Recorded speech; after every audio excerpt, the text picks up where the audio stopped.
داغله چې راغلي وو د 15 کالو پورې زمانه سوات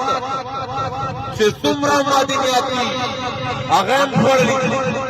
زمانه سوات چې څومره باغونه دي هغه هم فرض کړي دي چې کوم یو شی په پټه کولای زما د په پټه کړی دی خو دا د په کلاو خبرو واوري چې نن د پس په ده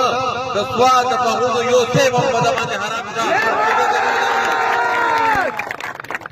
ملګرو ختم شوي خبره به په 29 تاریخ باندې په کابل ګراونډ کې کوو خدا خواست کړي دا ملت باندې تاسو ته چې څومره په غړ تعداد کې تاسو راته شي څومره په مینا څومره په اخلاص تاسو راته شي دومره به دا تحریک دومره به دا تحریک دعا کوي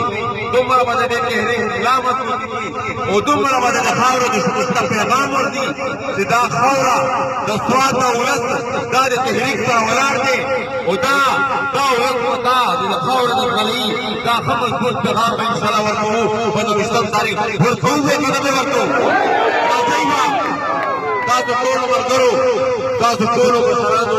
تاسو ټول امدورو تاسو ټول مشرانو دلته دراتګ یو ځلګه ډیره مهرباني باندې مطلب تاریخ ان شاء الله تفصیلی خبره کوو منظور به راځي نور به کری به راځي تاسو ټول په شریکه باندې درکړو کوو راځي تاسو یو پیغام ورکړو تاسو ټول ځلګه ډیره مهرباني شکریہ